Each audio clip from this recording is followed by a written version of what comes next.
नमस्कार साथीहरू।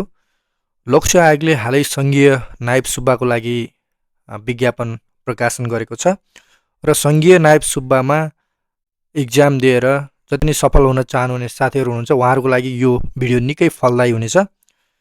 आज हामी लोकसेवा आयोगको त्यो परीक्षा पास हुने मात्र होइन, अन्तिम सूचीमा नाम कसरी निकाल्ने भन्ने अचूक उपायहरूको बारेमा चर्चा गर्नेछौँ। यसले तपाईँको सफलताको वास्तविक नक्सालाई पनि कोर्नेछ। लोकसेवा आयोगमा नाम निकाल्न कडा मेहनतले मात्र पुग्दैन साथीहरू, स्मार्ट र रणनीति चाहिन्छ। केवल रटेर मात्र हुँदैन, प्रतिस्पर्धा निकै कडा छ। त्यसैले पाठ्यक्रमको गहिरो बुझाइ र एउटा स्पष्ट रणनीतिक नक्सा बोकेर मात्र अगाडि बढ्नुपर्ने हुन्छ, जसले तपाईँलाई सफलता दिलाउन मद्दत गर्नेछ। अब कुरा गरौँ पाठ्यक्रमको। नायब सुब्बाको पाठ्यक्रमको कुरा गर्दा पाठ्यक्रमलाई 3 चरणको युद्धको रूपमा हामीले व्याख्या गर्न सक्छौँ। 3 चरणमा प्रथम चरण हुन्छ, द्वितीय चरण र तृतीय चरण। प्रथम चरणमा जिके र आइक्यू हुन्छ, जसको फुल मार्क्स 100 रहेको छ। त्यसैगरी द्वितीय चरणमा समसामयिक अध्ययन र सार्वजनिक सेवा रहेको छ, जसको फुल मार्क्स 100 रहेको छ। र तृतीय चरणमा सेवा समूह सम्बन्धी छ, प्रशासन, राजस्व, लेखा, भिन्न भिन्न समूहका लागि भिन्न भिन्नै पाठ्यक्रमको व्यवस्था गरिएको छ र यसको मार्क्स फुल मार्क्स पनि 100 रहेको छ। र यसरी हामीले यो पाठ्यक्रमलाई सबैभन्दा पहिला बुझ्नुपर्ने हुन्छ। पाठ्यक्रममा के कस्ता विषयवस्तुहरू रहेका छन्, ती विषयवस्तुहरूलाई आफ्नो मुखमा सरर भन्न सक्ने गरी पहिला सुरुमा पाठ्यक्रमको एक किसिमको दखलता राख्नुपर्ने हुन्छ। प्रथम चरण नै दोस्रो चरणमा पुग्ने मुख्य तगारोको रूपमा हेरिन्छ साथीहरू, र यसलाई हामीले रणनीतिक हिसाबले तयारी गर्नुपर्ने हुन्छ। प्रथम चरणको पत्रमा जिके क्षेत्रमा विशेष गरी भूगोल, इतिहास, संविधान, समसामयिक घटनाक्रम, आर्थिक सर्वेक्षण, बजेट जस्ता महत्त्वपूर्ण जुन तथ्याङ्कीय कुराहरू छन् तिनीहरूलाई समेटेर तपाईँहरूले आफ्नो एउटा सर्ट नोट्स बनाउन सक्नुहुन्छ, जसले गर्दा तपाईँहरूलाई इक्जाम नजिकै गर्दा क्विक रिभिजनमा सहयोग गर्न सक्छ। त्यसैगरी आइक्यूको तयारीको लागि दैनिक 1 घण्टा अभ्यास गर्नुपर्ने हुन्छ। जस्तै आइक्यूमा ट्रिक्सहरू हुन्छन्, कोडिङ, डिकोडिङ, सिरिज, पिक्चर रिजनिङका ट्रिक्सहरू तपाईँले सिक्नुपर्ने हुन्छ। र अन्दाजको भरमा फर्स्ट पेपरको कहिले पनि आन्सर टिक लाउनु हुँदैन। गलत उत्तर भएमा 20% अङ्क काटिने व्यवस्था रहेको छ, जसले गर्दा हामीलाई पास गर्न मुस्किल बनाइदिन सक्छ। त्यसैले यो मूल कुरालाई चाहिँ हामीले ख्याल गर्नुपर्छ। अब कुरा रह्यो अब्जेक्टिभ प्रश्नको हल कसरी गर्ने अथवा टिक कसरी लाउने। फर्स्ट पेपरमा कुनै प्रश्न छ, त्यसको एक्ज्याक्ट आन्सर थाहा छैन भने तपाईँले एउटा ह्याक प्रयोग गर्न सक्नुहुन्छ, जसलाई हामीले इलिमिनेसन टेक्निक भनेर भन्छौँ।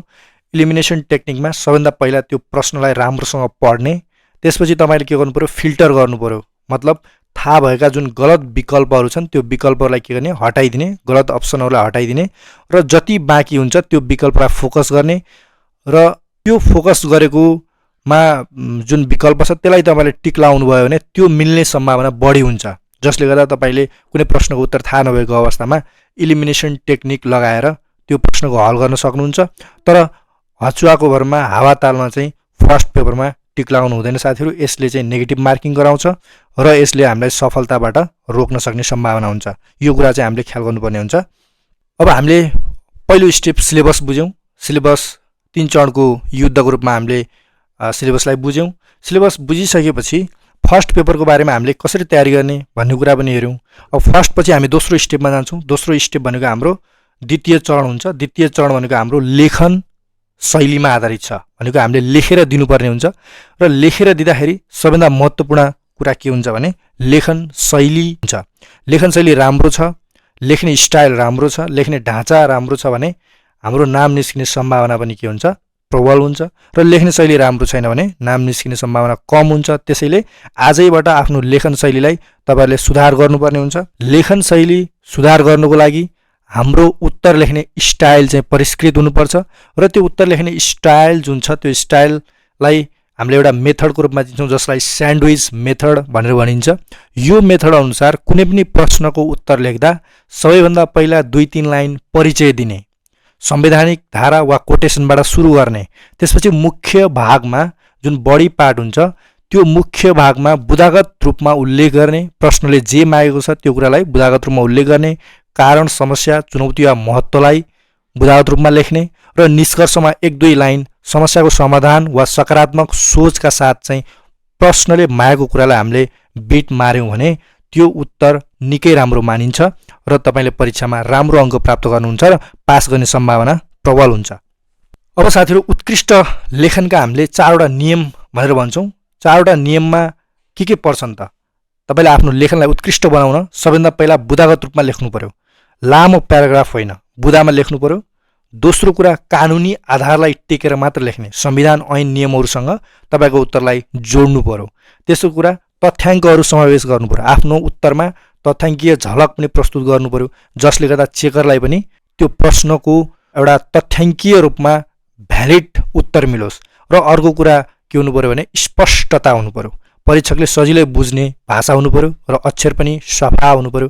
यति कुराहरू तपाईँले ख्याल गर्नुभयो भने तपाईँको लेखन उत्कृष्ट हुन सक्छ। उदाहरणका लागि जस्तै भ्रष्टाचार निवारणका उपायहरू भनेर भन्यो भने सबभन्दा पहिला तपाईँले भ्रष्टाचार भनेको के हो भनेर भन्नु पर्यो। परिचयमा बढी पार्टमा भ्रष्टाचार निवारणका उपायहरू के छन् भनेर लेख्न सुरु गर्नुभन्दा अगाडि कानुनी आधारहरू के छन् त्यो पनि लेखिदिने र भ्रष्टाचारको तथ्याङ्कीय झलकमा भ्रष्टाचारको अवस्था कस्तो छ नेपालमा त्यो कुरा पनि हामीले सजिलै उल्लेख गर्न सक्छौँ। यति कुरा लेखियो भने त्यो प्रश्नले मागेको कुरा कम्प्लिट हुन्छ र तपाईँले परीक्षामा राम्रो अङ्क प्राप्त गर्न सक्नुहुन्छ। साथीहरू, यो कुरालाई ख्याल गर्नुपर्ने हुन्छ।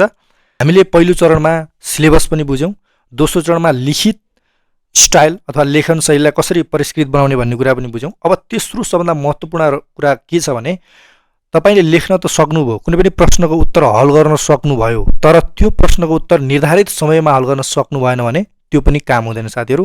त्यसैले कुनै पनि प्रश्न हल गर्दा तपाईँले निर्धारित समयमा सक्नुपर्ने हुन्छ। टाइम लिमिट हुन्छ। टाइम बााउन्ड्रीमा रहेर तपाईँले त्यो प्रश्नको उत्तर र आफ्नो लेखन शैलीलाई परिष्कृत गर्न सक्नुभयो भने मात्र तपाईँले सफलता हात पार्न सक्नुहुन्छ। त्यसैले समय व्यवस्थापन पनि निकै महत्त्वपूर्ण मानिन्छ। तपाईँले घरमा अभ्यास गर्दाखेरि आफ्नो स्टपवाच अन गरेर त्यो समय सीमा नकट्ने गरी प्र्याक्टिस गर्नुपर्ने हुन्छ र हरेक प्रश्नको हल गर्नुपर्ने हुन्छ। अनि मात्र तपाईँको समय व्यवस्थापनको स्किल डेभलप हुन्छ। यदि समय व्यवस्थापन गर्न सक्नु भएन भने तपाईँले नाम निकाल्न सक्नुहुन्न। यो कुरा चाहिँ 100% ग्यारेन्टी हो। समय व्यवस्थापन निकै महत्त्वपूर्ण मानिन्छ नाम निकाल्नको लागि। यो कुरा पनि ख्याल गर्नुपर्ने हुन्छ। हाम्रो फर्स्ट पेपरमा जीके आइक्यू छ, सेकेन्ड पेपर समसामयिक मामिला छ र थर्ड पेपरमा जुन सेवा समूह सम्बन्धी जुन छ त्यो कुरालाई हामीले सिधै कनेक्ट गरेर पढ्न सक्छौँ, यानि कि एकीकृत अध्ययन गर्न सक्छौँ, जसले गर्दा हामीलाई सहज होस्। फर्स्ट पेपरमा तपाईँले संविधान पढ्नुहुन्छ, संविधानको धारा 1 देखि 100 सम्म कण्ठै गर्नु पर्यो। त्यो धाराहरू तपाईँले त्यो संविधानमा पढेको कुरा तपाईँले लिखित प्रश्नहरूको उत्तर लेख्दाखेरि लिखिततिर चाहिँ प्रयोग गर्न सक्नुहुन्छ। यसरी तपाईँले एकीकृत रूपमा कनेक्ट गर्दै हैन लिङ्क गर्दै पढ्न सक्नुहुन्छ। यसरी पढ्नुभयो भने तपाईँको समयको पनि बचत हुन्छ र तपाईँले सजिलै रूपमा टपिकहरूलाई ट्याकल गर्नु पनि सक्नुहुन्छ र यसलाई हामीले एक तीर दुई शिकारको रूपमा पनि भन्न सक्छौँ। साथीहरू, यो टेक्निकबाट तपाईँले पढ्नुभयो भने 50% कोर्स जुन लिखितको छ त्यो तपाईँले जीके आइक्यूको तयारी गर्दा नै कभर हुन्छ अथवा फर्स्ट पेपरको तयारी गर्दा नै कभर हुन्छ। यो कुरालाई पनि ख्याल गर्नुपर्ने हुन्छ। साथीहरू, मूल कुरा भयो समय व्यवस्थापन कसरी गर्ने, पढ्दाखेरि समय व्यवस्थापनलाई कसरी ध्यान दिने भन्ने कुरा रहन्छ। हाम्रो सिलेबस निकै भास्ट रहेको छ।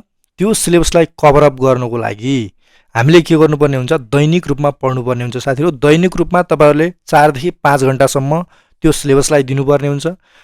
सबभन्दा पहिला बिहान तपाईँले जीके तथा नयाँ तथ्यहरू पढ्न सक्नुहुन्छ, त्यसपछि दिउँसो आइक्यूका क्वेसनहरू समाधान गर्न सक्नुहुन्छ र बेलुका तपाईँले कम्तीमा 2वटा लामा प्रश्नसहित लेखनको अभ्यास गर्न सक्नुहुन्छ। यसरी आफ्नो दैनिक रूपमा रुटिन बनाएर जुन प्र्याक्टिकल रुटिन छ तपाईँको पढ्ने जसरी पढ्न सक्नुहुन्छ त्यही हिसाबको रुटिन बनाएर दिनमा 4 देखि 5 घण्टासम्म तपाईँले यो सिलेबसलाई दिन सक्नुभयो भने तपाईँ सफलताको नजिक पुग्न सक्नुहुन्छ। यो कुरा पनि ख्याल गर्नुपर्ने हुन्छ। साथीहरू, अब हामी यो सिलेबस अथवा नायब सुब्बाको तयारी गर्दाखेरि अध्ययन स्रोत र सामग्रीहरू कहाँबाट सङ्कलन गर्ने भन्ने कुरातिर जान्छौँ। सबैभन्दा पहिले तपाईँहरूले नियमित रूपमा समाचार सुन्नुपर्ने हुन्छ। साथीहरू, नियमित रूपमा रेडियो पत्रिकामा समाचार पढ्ने अथवा सुन्ने गर्नुपर्छ र विशेष गरी म तपाईँलाई के भन्न चाहन्छु भने गोर्खापत्रको जुन बुधबार विशेषाङ्क छ त्यो बुधबार विशेषाङ्क नछुटाइकन पढ्नु पर्यो हैन। त्यसमा लोकसेवा तयारी सम्बन्धी जुन एउटा छुट्टै विशेषाङ्क आउँछ त्यो चाहिँ तपाईँले नियमित बुधबार हरेक बुधबार पढ्नु पर्यो। त्यसपछि रेडियो पत्रपत्रिकामा विशेष ध्यान दिनु पर्यो। र म्याक्सिमम अभ्यास गर्नु पर्यो। विगतमा जुन 5-7 वर्षका पुराना प्रश्नहरू छन् तिनलाई अनिवार्य हल गर्नु पर्यो र तुलनात्मक अध्ययन गर्नु पर्यो साथीहरू। जस्तै निजामती ऐन भर्सेस स्थानीय सरकार ऐन, यसरी तुलनात्मक अध्ययन गर्नुभयो भने तपाईँलाई सम्झिन पनि सजिलो हुन्छ र दुईटा टपिक एकैचोटि कभर अप हुन्छ। र लामो किताबलाई छुट्याएर के गर्नु पर्यो, आफ्नै एउटा नोट बनाउनु पर्यो जसले तपाईँहरूलाई इक्जाम अगाडि रिभिजन गर्न, क्विक रिभिजन गर्न सहज हुन्छ।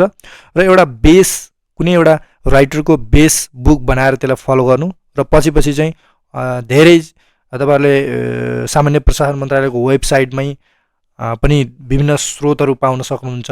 त्यसैगरी लोकसेवा आयोगको वेबसाइटमै पाउन सक्नुहुन्छ निजामती पत्रिका भनेर। त्यसपछि राष्ट्रिय योजना आयोगको वेबसाइटमा पाउन सक्नुहुन्छ हैन। यो विभिन्न वेबसाइटहरुमा गएर पनि तपाईहरुले विभिन्न लेखहरू पढ्न चाहनु भने त्यहाँबाट डाउनलोड गरेर पढ्न सक्नुहुन्छ। यो कुरालाई पनि ख्याल गर्नु पर्यो साथीहरु। अब सफलताको लागि तपाईहरुले फर्स्टमा सबभन्दा पहिला के गर्नु पर्यो, सिलेबस प्रिन्ट गर्नु पर्यो साथीहरु। सबभन्दा पहिला आफूसँग सिलेबस हुनु पर्यो। त्यसपछि टपिक अनुसार पढ्नु पर्यो। कुन एउटा टपिक अनुसार, त्यो जिगज्याग हैन, टपिक अनुसार पढ्ने। अनि त्यसपछि के गर्ने, सर्ट नोट बनाउने। जुन कुरा तपाईले पढ्नुहुन्छ त्यो कुराको सर्ट नोट्स बनाउने। अनि त्यो बनाइसकेपछि दैनिक लेखन अभ्यास गर्ने। कुनै एउटा प्रश्न उठाउने र लेखन अभ्यास गर्ने। पहिला हेरेर पनि गर्न सक्नुहुन्छ र पछि तपाईले नहेरेर गर्न सक्नुहुन्छ र त्यो स्टप वाचले निर्धारित समयभित्र भ्याउने गरी नहेरिकन पनि गर्न सक्नुहुन्छ। निर्धारित समयभित्र सकिनु पर्यो त्यो कुरा। र अर्को कुरा के गर्नु पर्यो, तपाईले चाहिँ ओल्ड क्वेशन्सहरु म्याक्सिमम हेर्नु पर्यो। भने लोकसेवाले कुन ट्रेन्डमा क्वेशनहरु सोधिरहेको छ त्यो कुरा हेर्नु पर्यो। र पछि तपाईले अन्तिम स्टेजमा के गर्नु पर्यो भने मक टेस्ट दिनु पर्यो। अर्थात कुनै इन्स्टिट्युटमा गएर शनिबार विभिन्न इन्स्टिट्युटमा एक्जामहरु हुने गर्छ, त्यो एक्जामहरु एटेन्ड गर्नु पर्यो र आफ्नो सेल्फ एनालाइसिस गर्नु पर्यो। मेरो अवस्था कहाँ छ र त्यो अवस्था जानेर त्यसपछि तपाईले मेहनत गर्ने एउटा चाहिँ रफ्तार बढाउनु पर्ने हुन्छ साथीहरु। यो कुरालाई चाहिँ ख्याल गर्नुपर्ने हुन्छ। सिलेबस प्रिन्टदेखि मक टेस्ट दिनेसम्मको सम्पूर्ण चरणहरु तपाईले पार गर्नुपर्ने हुन्छ सफलताको लागि।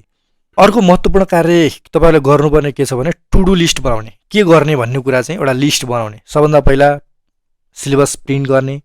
त्यसपछि अर्को भनेको संविधानको धारा 1 देखि 100 सम्म तपाईले कण्ठै पार्ने र अनुसूचीहरु कण्ठै पार्ने साथीहरु। त्यो चाहिँ मुखमै आउनु पर्यो। त्यसपछि दैनिक एउटा 500 शब्दको आर्टिकल लेख्ने प्र्याक्टिस गर्नुपर्ने हुन्छ। त्यसले गर्दा तपाईको लेखन शैली परिष्कृत गर्न मद्दत गर्छ। यति कुरा तपाईले यो टु डु लिस्टमा बनाएर आफूले चाहिँ गर्न सक्नुभयो भने तपाई सफलताको नजिक हुनुहुन्छ भन्ने कुरा बुझ्नुपर्छ। अन्त्यमा तपाईको लेखन शैलीले नै तपाईको र्याङ्क निर्धारण गर्छ साथीहरु। निरन्तरता नै सफलताको असली साँचो हो। मेहनत गर्नुपर्ने हुन्छ, सफलता तपाईको हातमा हुनेछ। सबैलाई धेरै धेरै धन्यवाद। यो भिडियोले जति पनि नायब सुब्बा तयारीमा लाग्नुहुने साथीहरु हुनुहुन्छ उहाँहरुलाई निकै फाइदा मिल्नेछ भन्ने आशा गरेका छौं। यस्तै कन्टेन्टको लागि हामीलाई फलो गर्दै गर्नु होला। मन परेमा च्यानल सब्स्क्राइब गर्न नभुल्नु होला। आजको लागि यति नै, धन्यवाद।